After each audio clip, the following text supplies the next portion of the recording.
and the CPMI for inviting me to close out the first day of this conference on pushing the frontiers of payments.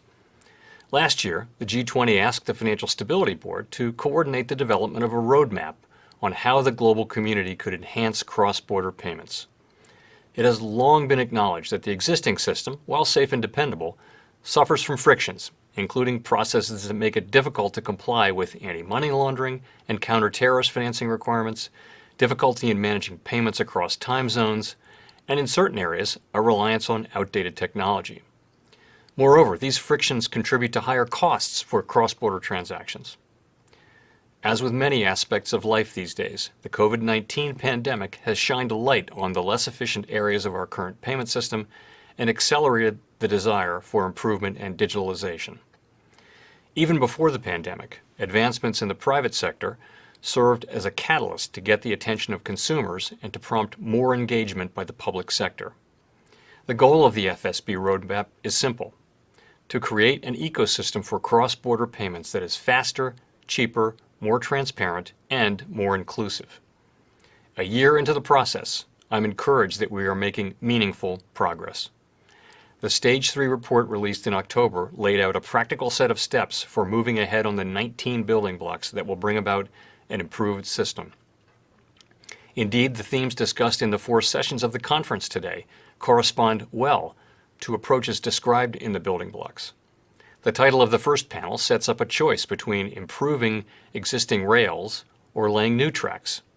As the roadmap makes clear, one of the keys to moving forward will be doing both, improving the existing system where we can, while also evaluating the potential of and the best uses for emerging technologies. As an example, the Federal Reserve is working to improve the current system through the introduction of instant or fast payments via the FedNow service. The service will be designed to maintain uninterrupted processing, 24 hours a day, 7 days a week, 365 days a year, with security features that will ensure payment integrity and data security. The target launch date is sometime in late 2023 or 24. The Fed is also doing its part to examine the role of new technologies. Experiments with central bank digital currencies are being conducted at the Board of Governors, as well as complementary efforts by the Federal Reserve Bank of Boston in collaboration with researchers at MIT. In addition, a recent report from the BIS and a group of 7 central banks, which includes the Fed, assessed the feasibility of CBDCs in helping central banks deliver their public policy objectives. Relevant to today's topic, one of the 3 key principles highlighted in the report is that a CBDC needs to coexist with cash and other types of money in a flexible and innovative payment system. Improvements in the global payment system will come not just from the public sector, but from the private sector as well.